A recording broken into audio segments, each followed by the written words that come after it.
आज तक तो आप सभी ने जितनी भी रेड्स के बारे में सुना होगा, उसमें या तो लोगों के घरों में रेड मारी गई या ऑफिसेज में। मगर आज की कहानी एक ऐसी रेड के बारे में है जिसे दिन दहाड़े अंजाम दिया गया और पुलिस 160 किलो सोना यानी 150 करोड़ की कीमत का सोना उड़ा ले गई। ये एक सोची समझी और बहुत वेल प्लान्ड रेड थी जिसकी भनक आसपास किसी को भी नहीं लगी। और इस रेड के पीछे का मकसद और शख्स जब सबके सामने आया तब कोई भी इस पर यकीन करने को तैयार नहीं था। हालांकि आगे चलकर इस रेड में शामिल कुछ लोग पुलिस के हाथ तो लगे, मगर ये 160 किलो सोना कहाँ गया, ये आज तक किसी को पता नहीं चला। आगे कहानी हमें ये बताएगी कि आखिर ये रेड किसने और क्यों कराई, कौन था इस रेड का मास्टरमाइंड और कैसे ये सारा सोना दुनिया के अलग अलग देशों में घुमाकर गायब कर दिया गया। कहानी शुरू होती है 8 जुलाई सन 2016 को, जब जापान के हक्ता रेलवे स्टेशन में सैकड़ों लोगों की भीड़ अंदर बाहर आ जा रही थी। क्योंकि वहां का काफी बिजी रेलवे स्टेशन था, इसीलिए यहां रोज हजारों पैसेंजर्स आते जाते थे, जिनमें टूरिस्ट्स और रोज ट्रैवल करने वाले भी शामिल होते थे। इसी दौरान इस रेलवे स्टेशन के बाहर एक ब्लैक कलर की वैन आकर रुकती है, और क्योंकि भीड़ बहुत ज्यादा थी इसलिए किसी का भी ध्यान इस वन पर नहीं जाता। वैन रुकते ही 3 लोग इसमें से बाहर निकलते हैं। उन तीनों के हाथ में एक एक सूटकेस था और वे तीनों देखने में काफी कॉन्फिडेंट लग रहे थे। ये तीनों सूटकेसेस वजन में काफी भारी थे क्योंकि इनके अंदर सोने की ईंटें रखी हुई थीं और इन तीनों सूटकेसेस का कुल वजन था 160 किलो। अब वो तीनों जल्दी जल्दी पास की एक दुकान की तरफ बढ़ने लगते हैं कि तभी सड़क की दूसरी तरफ एक व्हाइट कलर की वैन आकर रुकती है। वैन रुकते ही 4 लोग इसमें से बाहर निकलते हैं जिन्होंने ब्लैक जैकेट्स पहन रखी थीं और इनके हाथों में पुलिस बैजेस भी थे। ये चारों लोग बिना शोर मचाए उन तीनों की तरफ बढ़ते हैं और उनसे कहते हैं कि वे पुलिस हैं और रूटीन चेक करने आए हैं। और ये सुनते ही वो तीनों अपने अपने सूटकेसेस चुपचाप उन पुलिस ऑफिसर्स को पकड़ा देते हैं। महज कुछ ही देर के अंदर वो चारों वैन के अंदर बैठते हैं और सोने से भरे सूटकेसेस लेकर वहां से फरार हो जाते हैं। सबसे ज्यादा हैरानी वाली बात यह थी कि इस वारदात के बाद न तो किसी ने पुलिस को कॉल किया और न ही कोई रिपोर्ट लिखाई। बाहर से देखने में ये एक परफेक्ट लूट दिखाई दे रही थी, मगर अंदर से ये एक बहुत गहरी साजिश का जाल था। ये कहानी है जापान के इतिहास की सबसे जीनियस चोरी की, जिसे दिन दहाड़े सबकी नजरों के सामने अंजाम दिया गया। मगर आगे चलकर ये चोरी एक बहुत बड़ा स्कैम साबित हुई जिसने सबको हिलाकर रख दिया। इस पूरी चोरी के मास्टरमाइंड का नाम है कज़ुकी नोगुची, जो एक नाइट क्लब चलाता था और पहले वो एक ठग भी रह चुका था जो फोन नंबर्स बदलने के लिए मशहूर था। हालांकि वो कोई गैंगस्टर नहीं था, मगर अपनी पहचान छुपाने के लिए वो हमेशा चौकन्ना रहता था। यही वजह थी कि वो किसी भी जगह पर ज्यादा देर तक नहीं रुकता ताकि कोई उसे याद न रखे। कज़ुकी कई अलग अलग रास्तों से पैसे कमाता था, जिसमें नाइट क्लब, इंपोर्ट एक्सपोर्ट और कई इलीगल रास्ते भी शामिल थे। और उसकी सबसे खास बात यह थी कि वो अपनी जुबान का बहुत पक्का था। कज़ुकी अपना पूरा काम अपने छोटे भाई नाओकी के साथ संभालता था, जिसमें नाओकी का काम था नाइट क्लब्स को संभालना और बिजनेस से आने वाले कैश की देखरेख करना। 2016 आते आते उनके सारे बिजनेसेस बहुत अच्छी तरह सेटल हो गए थे। दोनों भाई ठीक ठाक पैसे कमा रहे थे और उनकी एक आदत थी कि वे कभी पैसों का दिखावा नहीं करते थे। मगर इसके बावजूद भी दोनों भाइयों का नाम मशहूर होता चला गया क्योंकि कज़ुकी कुछ इलीगल रास्तों से भी पैसे कमाता था। इसीलिए जब भी किसी को कोई हाई रिस्क वाला काम कराना होता था तो उनके दिमाग में एक ही नाम आता था माइनस, और वो था कज़ुकी। जून सन 2016 की एक दोपहर कज़ुकी के पास एक कॉल आता है। कॉल की दूसरी तरफ जो आवाज थी उसे कज़ुकी फौरन पहचान लेता है। कॉल की दूसरी तरफ जो शख्स था उसका नाम था नाकागाकी रुचिरो, और ये कज़ुकी का एक पुराना पार्टनर था जिसने कई सालों बाद उसे कॉल किया था। नगाकी और कज़ुकी एक वक्त साथ में चोरियां किया करते थे। अपनी सजा काटने के बाद नगाकी कहीं गायब हो गया था, मगर अब वो वापस आ गया था और उसके दिमाग में कुछ बड़ा चल रहा था। कॉल पर नाकागाकी कज़ुकी को बताता है कि एक शख्स जिसका नाम के है वो सोने को एक जगह से दूसरी जगह भेजना चाहता है, बल्कि यूं कहें कि वो सोने को गायब कराना चाहता है। नाकागाकी कहता है कि उन्हें इसे एक चोरी की तरह दिखाना होगा ताकि देखने में ये बिल्कुल रियल लगे और उन्हें ये चोरी बिना किसी हथियार और वायलेंस के अंजाम देनी होगी। अब आते हैं इस सोने को गायब करवाने के पीछे की असली वजह पर। वो ये थी कि के टैक्स नहीं भरना चाहता था। उसका प्लान ये था कि वो ये दिखाएगा कि सोना चोरी हो गया है और उसे सोने पर कोई टैक्स नहीं देना पड़ेगा। बहरहाल आगे की बातचीत में कज़ुकी नाकागाकी से और डिटेल्स पूछने लगता है कि वो इस शख्स को कैसे जानता है और उसे कितना हिस्सा मिलेगा, जिसके जवाब में नाकागाकी कहता है कि वो ये तो नहीं बता सकता कि वो उसे कैसे जानता है, मगर उसके हिस्से के बारे में वो उसे आगे बता देगा। अपनी बात को जारी रखते हुए नाकागाकी कहता है कि के ने सारी प्लानिंग पहले ही कर रखी है, जिसमें सोने से भरे 3 सूटकेसेस को एक ज्वेलरी शॉप के बाहर से लूटना होगा जो हकाता स्टेशन के बाहर होगी। इन सूटकेसेस को 3 लोग वैन से बाहर लेकर पहुंचेंगे और इस शॉप तक लेकर जाएंगे, और ये सब कुछ उन्हें महज 10 मिनट के अंदर करना होगा। ये प्लान सुनकर काजुकी को कुछ अटपटा सा लगता है, मगर फिर नग्गाकी कहता है कि उसे इस काम के बहुत अच्छे पैसे मिलेंगे, जिसके बाद वो इस काम के लिए तैयार हो जाता है। मगर साथ ही साथ वो नग्गाकी से ये सवाल भी पूछता है कि उसे इस काम के लिए क्यों चुना गया। जवाब देते हुए नाकागाकी कहता है कि के चाहता है कि ये काम बहुत सफाई और खामोशी से हो और इसे कोई ऐसा शख्स अंजाम दे जिसे कई सालों का एक्सपीरियंस हो और वो ट्रैफिक टाइमिंग और प्रेशर को आसानी से हैंडल कर सके। बहरहाल इस बातचीत के बाद काजुकी अपना फोन रख देता है और अगले दिन अपने भाई नाओकी को इस प्लान के बारे में सब कुछ बता देता है, जिसे सुनकर नाओकी पूछता है कि उनका हिस्सा कितना होगा और उन्हें कितना सोना लूटना होगा। इस बातचीत के दौरान दोनों भाइयों को कुछ अजीब सा लग रहा था, क्योंकि ये काम बहुत आसान था और एक सवाल उन्हें बार बार परेशान कर रहा था कि आखिर इतने आसान काम के लिए कोई उन्हें इतने पैसे क्यों देगा। बहरहाल अगली सुबह काजुकी नाकागाकी को फिर से कॉल करता है और उससे कुछ और डिटेल्स के बारे में पूछता है, जिसके जवाब में नग्गाकी बताता है कि कौन सी वन इस रॉबरी में इस्तेमाल होगी, उसे कहाँ पार्क किया जाएगा और उन्हें पुलिस बनकर वहां कितने बजे पहुंचना होगा।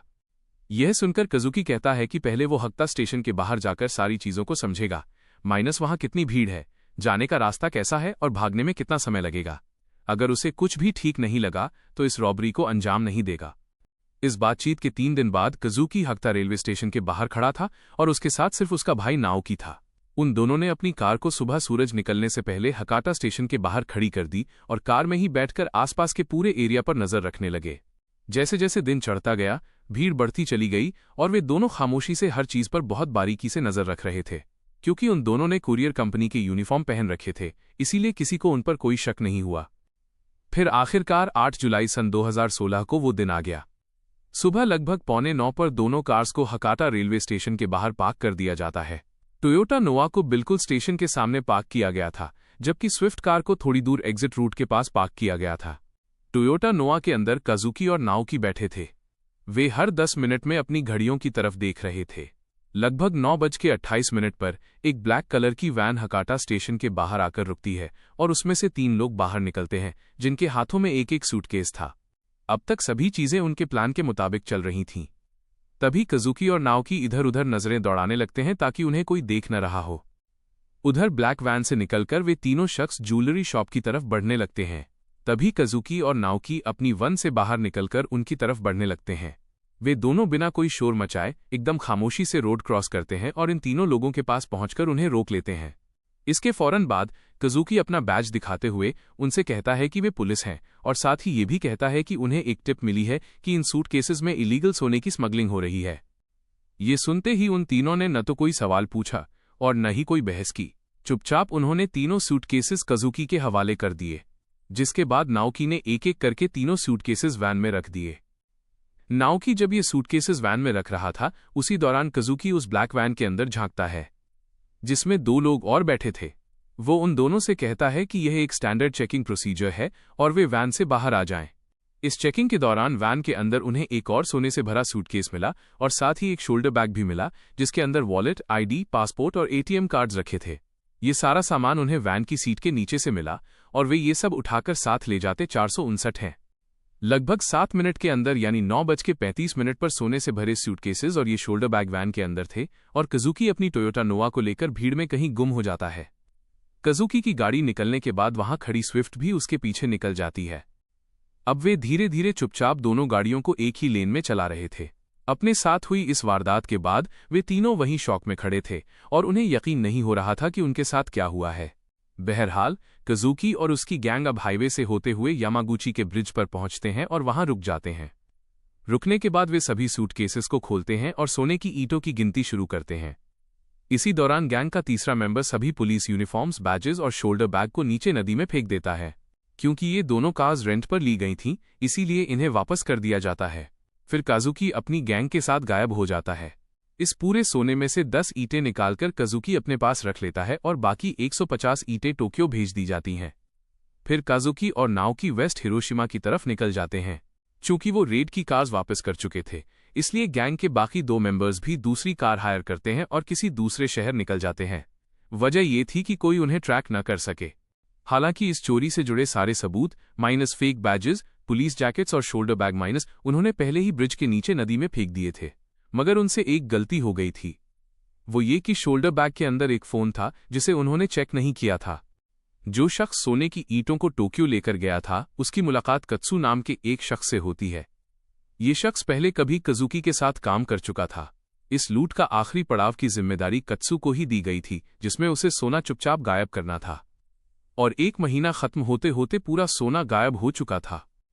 इस लूट में काजुकी का कट था लगभग 5 करोड़ रुपए, मगर उसने कैश लेने की जगह 10 सोने की ईंटें पहले ही निकाल ली थीं। सब कुछ एकदम नॉर्मल लगे। इसके लिए वो पहले की तरह अपने क्लब्स जाने लगा, इन्फ्लुएंसर्स के साथ फोटोज खिंचवाने लगा और बड़ी बड़ी पार्टीज देने लगा। क्योंकि वो इसी तरह की जिंदगी जीता था, इसीलिए किसी को उस पर कोई शक नहीं हुआ। न तो इस लूट के बारे में खबरों में आया और न ही किसी ने इसकी कोई कंप्लेंट लिखाई। हालांकि उनका ये प्लान काम तो कर गया था, मगर जो शोल्डर बैग उन्होंने नदी में फेंका था, उसमें फोन के साथ साथ एक और डिवाइस थी जिसमें कई लोगों के नाम, नंबर्स और दूसरे रिकॉर्ड्स थे। यही डिवाइस आगे चलकर उनके लिए बहुत बड़ी मुसीबत बनने वाली थी, क्योंकि इसी डिवाइस की मदद से उस लूट के राज खुलने वाले थे जिसके बारे में कोई नहीं जानता था। इस लूट को अब लगभग 2 हफ्ते बीत चुके थे, मगर न तो कोई पुलिस कंप्लेंट सामने आई, न कोई सस्पेक्ट और न ही सोने तक पहुंचने का कोई सुराग। ऐसा लग रहा था जैसे सोने को जमीन खा गई हो या आसमान निगल गया हो। तभी असाही शिंबुन नाम के न्यूज़पेपर में एक स्टोरी छपती है। स्टोरी में कजुकी या किसी सस्पेक्ट का नाम नहीं था, मगर ये जरूर लिखा था कि 8 जुलाई को 2 पुलिस वालों ने हक्ता स्टेशन के बाहर 3 लोगों को रोका और उनसे सोना लेकर फरार हो गए। पेपर में ये भी नहीं बताया गया था कि ये सोना आया कहाँ से, मगर ये लिखा था कि अब इस केस की छानबीन शुरू हो चुकी है और ये एक फ्रॉड आइडेंटिटी का केस है। ये वो पहली कड़ी थी जो इस केस से जुड़ चुकी थी, और दूसरी कड़ी महज 1 हफ्ते बाद पुलिस के हाथ लग गई। पुलिस ने रिपोर्टर्स को बताया कि ये सोना कस्टम्स के जरिए नहीं, बल्कि हांगकांग के जरिए जापान में स्मगल किया गया था और फिर इसे जापान में बेचने की प्लानिंग थी। यहीं से केस और भी उलझ जाता है।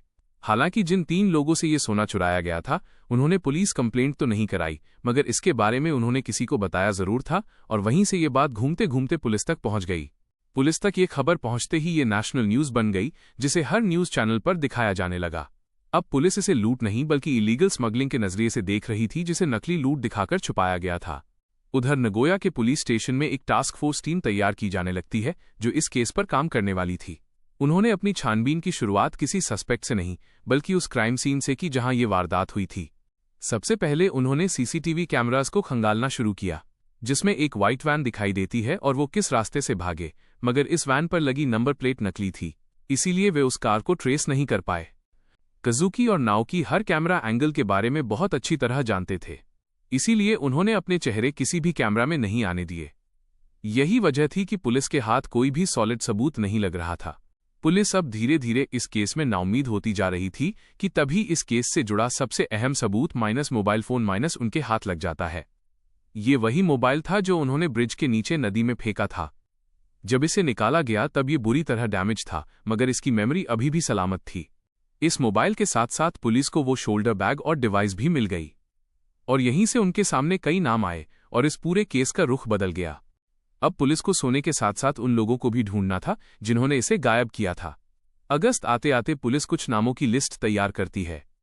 ये लिस्ट उसी मोबाइल से मिले नामों के आधार पर तैयार की गई थी। पुलिस को यह भी पता चला कि चोरी से कुछ हफ्तों पहले तक ये मोबाइल एक्टिव था और इससे उन नंबर्स पर कॉल्स की गई थीं जो बाद में बंद हो गए। इस लिस्ट में 2 नंबर्स अभी भी एक्टिव थे। एक नंबर ऐसे शख्स का था जिसके तार गोल्ड डीलिंग से जुड़े थे और दूसरा नंबर नगोया के रहने वाले एक शख्स का था जिसे पुलिस पहले से ही जानती थी।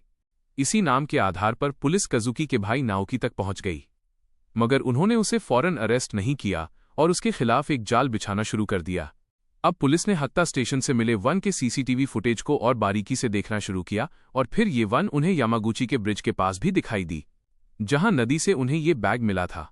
इस नदी के आसपास उन्हें police badges, bullet proof jackets भी मिली, मगर ये काफी सबूत नहीं था नाओकी को अरेस्ट करने के लिए। तभी पुलिस के हाथ एक नई लीड लगती है। कजुकी का एक पुराना साथी था जिसका नाम था वाटानाबे। वो किसी छोटे क्राइम के लिए पुलिस के हाथ लग जाता है। उसका इस लूट से कोई लेना देना नहीं था, मगर पूछताछ के दौरान वो पुलिस को बताता है कि इस सोने की लूट में उसका कोई हाथ नहीं है, मगर वह जानता है कि इस लूट को किसने अंजाम दिया है। यह सुनते ही पुलिस की आंखों में चमक आ जाती है। फिर वाटानाबे बताता है कि इस लूट का मास्टरमाइंड कजुकी है, क्योंकि इस लूट से कुछ दिन पहले वो सबको बता रहा था कि उसके पास बहुत सारे पैसे आने वाले हैं। वाटानाबे ने यह भी बताया कि सोने पर सिर्फ टैक्स बचाने के लिए सारा खेल खेला गया है और कजुकी ने नकली पुलिस बनकर ये सारा सोना लूटा। मगर ये किसके कहने पर किया गया, वो इस बारे में कुछ नहीं जानता। पुलिस के लिए ये कन्फेशन काफी था और 18 अक्टूबर सन 2016 को पुलिस काजुकी को उसके घर से अरेस्ट कर लेती है। गिरफ्तारी के वक्त काजुकी बिल्कुल खामोश था। महज 2 घंटे के अंदर ही उसके भाई नाओकी को भी अरेस्ट कर लिया गया। इन दोनों से पूछताछ के बाद गैंग के बाकी मेंबर्स को भी अरेस्ट कर लिया गया और कुल 6 लोग अरेस्ट हुए जो इस पूरी लूट की प्लानिंग में शामिल थे। अब पुलिस सोने को ढूंढने के लिए काजुकी के घर की तलाशी लेती है, मगर उन्हें वहां सोना नहीं मिला। लेकिन वहां उनके हाथ एक बुक लगी जिसमें कई लोगों के कॉन्टैक्ट नंबर्स थे और साथ ही एक मैप भी मिला। इस तलाशी में पुलिस को वो फोटोज भी मिली जिसमें बुलेट प्रूफ जैकेट्स और बैजेस दिखाई दे रहे थे। अब धीरे धीरे ये तहकीकात सही मोड़ ले रही थी। चार्ज और ट्रायल, चार्जेस एंड ट्रायल। अब पुलिस काजुकी और नाओकी दोनों भाइयों पर नकली पुलिस बनने, फ्रॉड करने और लूट अंजाम देने के चार्जेस लगाती है और उन्हें जेल भेज दिया जाता है, जहां वे अपने ट्रायल का इंतजार करने लगते हैं। पिछले कई सालों से जापान एक हब बन चुका था जहां हांगकांग और चाइना से सोना स्मगल करके बेचा जाता था। ये सारा सोना लोग अपनी बॉडी के अलग अलग पार्ट्स में छुपाकर स्मगल करते थे। स्मगलिंग के पीछे की वजह यह थी कि जापान ने गोल्ड पर 12% कंजम्पशन टैक्स लगा दिया था। मतलब अगर कोई चोरी चुपके सोना जापान लाने में कामयाब हो जाता और मार्केट प्राइस पर बेचता तो उसे सीधे 12% का गारंटीड प्रॉफिट होता। अब आते हैं उन 3 लोगों पर जिनके हाथों में सोने से भरे सूटकेसेस थे। ये तीनों टोक्यो के एक नेटवर्क से जुड़े थे जिसे एक कस्टम ऑफिसर चलाता था। हालांकि ये शख्स अब कस्टम ऑफिसर की नौकरी छोड़ चुका था, मगर वो सिस्टम के लूप होल्स को बहुत अच्छी तरह जानता था। वो सोना पहले स्मगल कराता और फिर उसे लूट दिखाकर दूसरे शहर भेज देता, जहां से सोना अलग अलग जगहों पर बेच दिया जाता। हालांकि इस कस्टम ऑफिसर के ऊपर भी एक बॉस था जिसे सब के नाम से जानते थे, मगर उसे किसी ने देखा नहीं था। लेकिन पुलिस को जो फोन से कॉन्टैक्ट्स मिले थे उनके मुताबिक एक रियल एस्टेट ब्रोकर था जिसके तार पॉलिटिशियंस और नाइट क्लब ओनर्स से जुड़े थे। कोर्ट की कार्यवाही, कोर्ट प्रोसीडिंग्स।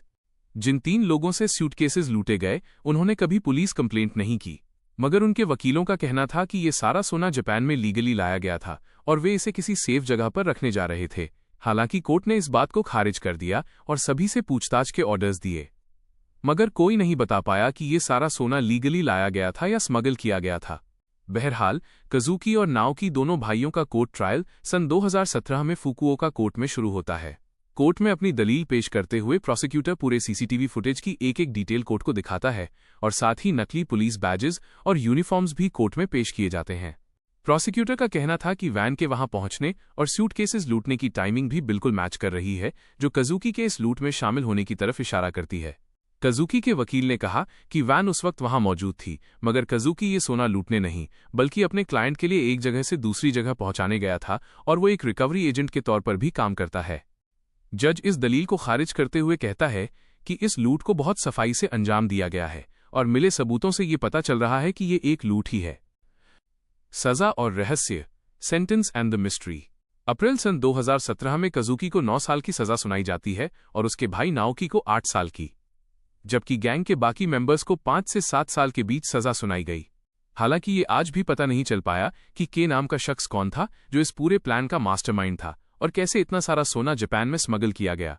हालांकि ये केस और इन्वेस्टिगेशन बंद कर दी गई, मगर कोई नहीं जान पाया कि वो 160 किलो सोना आखिर गया कहां और न ही उसे कोई ढूंढ पाया।